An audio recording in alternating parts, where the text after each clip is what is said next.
Hello students, welcome back to our Math Bright channel. हम कौन सा चैप्टर कर रहे थे? चैप्टर 10 और कौन सी एक्सरसाइज करी है? 10.3. कितने क्वेश्चन कर लिए अब तक? Tell me. कितने क्वेश्चन कर लिए अब तक हमने? 1 to 7. आज हम कौन सा क्वेश्चन करेंगे? Question number 8. तो आप रीड करोगे आप मेरे साथ. A floor is 5 meter long and 4 meter wide. A square carpet of size 3 meter is laid on the floor. Find the area of the floor that is not carpeted. अब ये देखो question ध्यान से पढ़ना है हमने, तभी आपको समझ में आएगा. हमें एक तो क्वेश्चन पढ़ते समय ध्यान रखें हमें क्या क्या गिवन है और हमें क्या क्या निकालना है. ओके, अब आप ये देखो. ए फ्लोर इज 5. पहले तो ये फ्लोर, ये देखो सॉल्यूशन 8. फ्लोर है, सपोज कर लो ये फ्लोर बनाया हमने. ओके, ये फ्लोर है, ठीक है. 5 मीटर ये लेंथ हो गई 5 मीटर, और ये क्या होगी विड्थ 4 मीटर. ए स्क्वायर कारपेट, मान लो फ्लोर है, इसके ऊपर हमने कारपेट बिछाना है. ये कारपेट हो गया ये. ओके, ये कारपेट हो गया, ये आपका हो गया कारपेट. और ये किसकी फॉर्म में है? स्क्वायर की फॉर्म में, ठीक है. और इसकी साइड कितनी है? 3 मीटर. एक फ्लोर है, उसकी लेंथ विड्थ इतनी दी हुई है आपको, और उसके ऊपर मुझे कारपेट बिछाना है, और जो वो की किस फॉर्म में है? स्क्वायर की फॉर्म में है.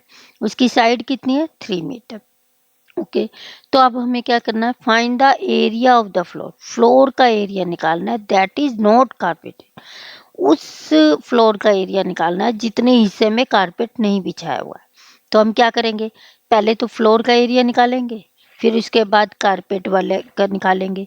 तो उसमें से वो निकाल देंगे कारपेट वाला शेयर हिस्से का एरिया, तो हमारा निकल जाएगा नॉट कारपेटेड वाला. ओके, तो अब हम करते हैं. पहले तो ये लिखो एरिया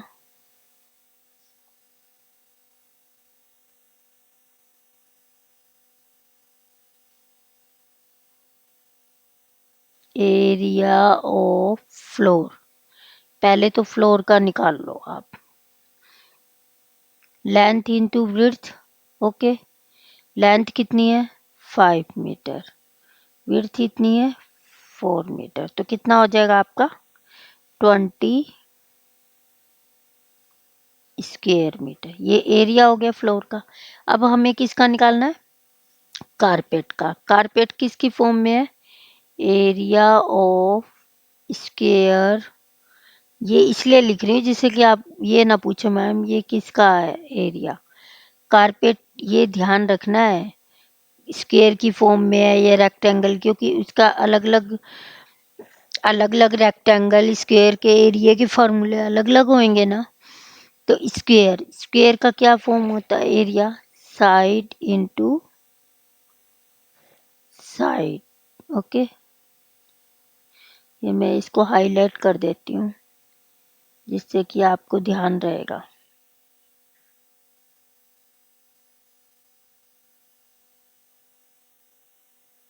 ओके, ये कर दिया. इसको भी हाईलाइट कर दो. आपको फार्मूले ध्यान रहेंगे. ये फार्मूले तो आपको ये लर्न करने पड़ेंगे, और किस मौके पे कौन सा है. कभी आप स्क्वायर लिख रहे हो और एरिया फार्मूला रेक्टेंगल का एरिया का निकाल रहे हो. रेक्टेंगल लिख रहे हो और आप फार्मूला उसका लगा रहे हो आप स्क्वायर का. तो ये आपको ध्यान रखने पड़ेंगे. चाहो तो आप नोट करके लिख सकते हो अपने अलग एक पेज पे फार्मूले लिख लो आप area, parameter, square, rectangle, triangle लिख रख सकते हो आप। ओके, अब इसका साइड हमें कितनी दी हुई है, 3 मीटर। 3 मीटर इंटू 3 मीटर तो कितना आ गया, 9 मीटर। स्क्वायर भी लिख सकते हैं, स्क्वायर इसमें भी लिख सकते हैं और ऐसे फॉर्म में भी दिखा सकते हैं आपके। ओके, तो अब हमें क्या निकालना है, उसने क्या पूछा है, that is note carpeted. Okay, note वाला, नोट कारपेटेड, इसको कर लो। कई बार बच्चे कंफ्यूजन गलत कर जाते हैं, तो ये हमें ध्यान रखना पड़ेगा। तो हमें क्या निकालना है, एरिया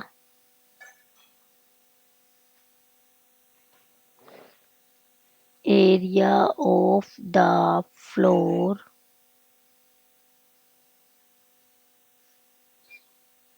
नोट कारपेटेड। ओके,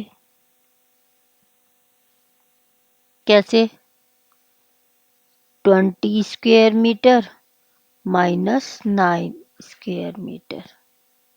अब ये माइनस कर दो, 20 में से 9 गए, 11 square metre. This is our answer. Okay, clear, any problem. इसको भी हाईलाइट कर दो, आपको पता चल जाएगा कि ये है हमारा आंसर। कोई भी प्रॉब्लम हो, क्वेश्चन नहीं समझ में आया हो, आप कमेंट करके पूछ सकते हो।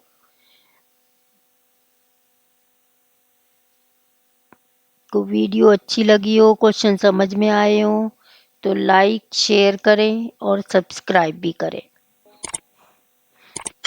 ओके, कोई भी टॉपिक, कोई भी चैप्टर आप समझना चाहते हो तो पूछें और डिस्कस करें। अब हम कौन सा क्वेश्चन करेंगे, अब हम क्वेश्चन करेंगे 9।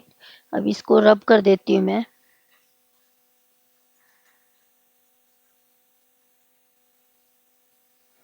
अब हम क्वेश्चन 9 करते हैं।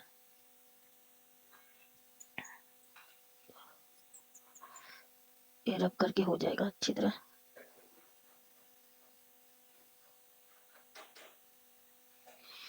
अब आप क्वेश्चन कौन सा करोगे, 9 रीड करो। Okay, 5 square floor beds each of side, ये ध्यान करना है, 1 meter are dug on a piece of land 5 meter long and 4 meter wide. What is the area of the remaining part of the land? क्या कह रहा है ये कि 5 स्क्वायर मीटर। आप ये देखो क्या दे रखा है आपको, 5 एक स्क्वायर की, जैसे कि ये है आपका, ये स्क्वायर है, ये रेक्टेंगल बन गया मुझसे, तो आपको मैं अलग फॉर्म में बना देती हूँ। स्क्वायर कैसे होता है, ये स्क्वायर की फॉर्म में है।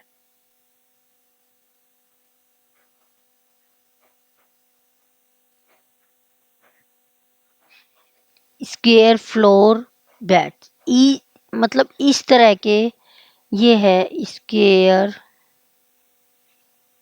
फ्लोर बेड, ये आपका कौन सा है, स्क्वायर फ्लोर बेड।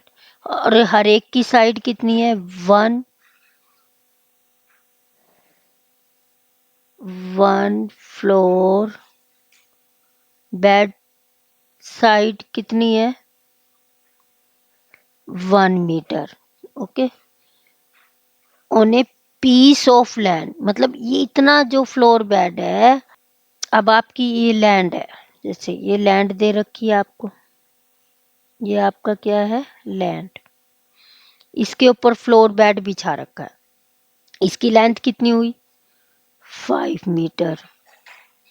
और ये कितनी हुई है, वाइड ब्रेड्थ 4 मीटर। ओके, अब इसका एरिया उसने कहा है कि भी इतने पे तो ये बिछा हुआ है, तो जो रिमेनिंग पोर्शन बच रहा है आपका, रिमेनिंग जिस पे कि फ्लोर बेड नहीं है, उसका एरिया निकालना है। तो हमें क्या करेंगे, पहले इसका निकालना पड़ेगा, फिर इसका लैंड का निकालना पड़ेगा। तो इसका एरिया निकालो आप।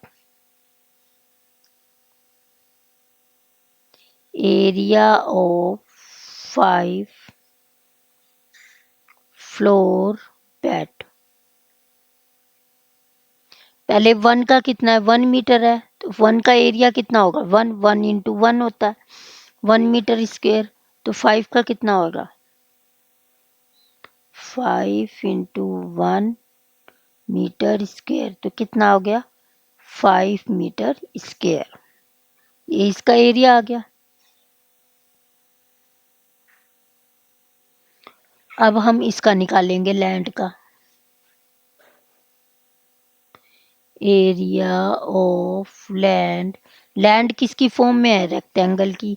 रेक्टेंगल का एरिया क्या होता है, लेंथ इंटू ब्रेड्थ। और लेंथ कितनी है लैंड की, 5 इंटू 4, तो कितना होगा 5 4 जा 20 स्क्वायर मीटर। ओके, ये लैंड का एरिया। अब उसने पूछा क्या है क्वेश्चन, अब आप क्वेश्चन पे आओ। What is the area of the remaining part of the land, तो हम क्या निकालेंगे, area of the remaining part of land. कैसे निकलेगा, लैंड का जितना आया उसमें से माइनस करके 20 square metre minus 5 metre square, तो माइनस कर दो, कितना आया 15 square metre. This is our answer. Clear, आ गया समझ में, एनी प्रॉब्लम। इसको भी हाईलाइट कर देती हूँ मैं, जिससे कि आपको पता चल जाए कि ये एरिया हमारा ये निकला है।